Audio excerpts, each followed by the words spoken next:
சென்னையில் தாழ்தள பேருந்துகள் உட்பட 100 மாநகர பேருந்துகளின் சேவையை தொடக்கி வைத்தார் அமைச்சர் உதயநிதி ஸ்டாலின்.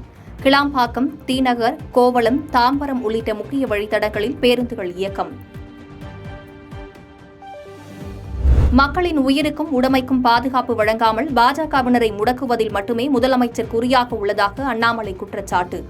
தமிழகம் முழுவதும் தினம் கொள்ளைகள் நடைபெறும் நிலையில் அரசியலுக்காக காவல்துறையை திமுகவினர் பயன்படுத்துவதாகவும் விமர்சனம்.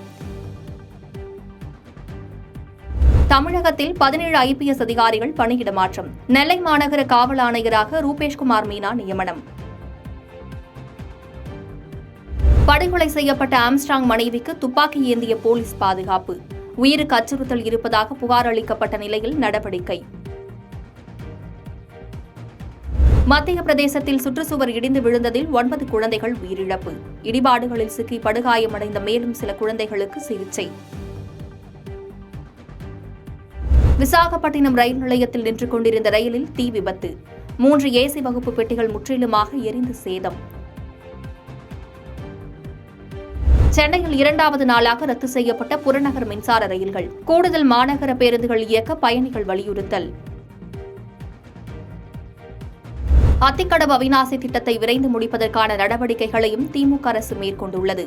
பவானி ஆற்றில் கூடுதலாக தண்ணீர் வரும்போது திட்டம் பயன்பாட்டிற்கு வரும் என்று அமைச்சர் முத்துசாமி உறுதி.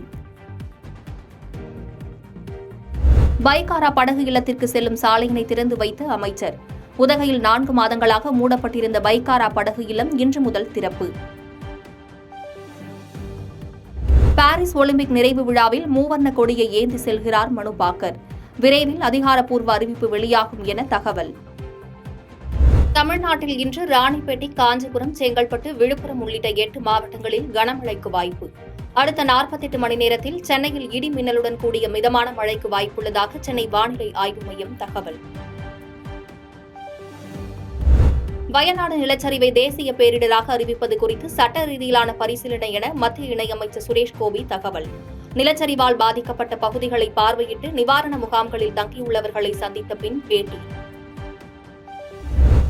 ஊத்தங்கரை அருகே இலங்கை தமிழர் முகாமில் கட்டப்பட்டு வரும் வீடுகளை ஆய்வு செய்த அமைச்சர் செஞ்சி மஸ்தான். இன்னும் ஒரு சில மாதங்களில் பணிகள் நிறைவு பெற்று பயனாளிகளிடம் வீடுகள் ஒப்படைக்கப்படும் என்றும் உறுதி. நாமக்கல் மாவட்டம் குமாரபாளையம் அருகே ஜவுளி துணிகள் அரவை நூற்பாலையில் ஏற்பட்ட திடீர் தீ விபத்து.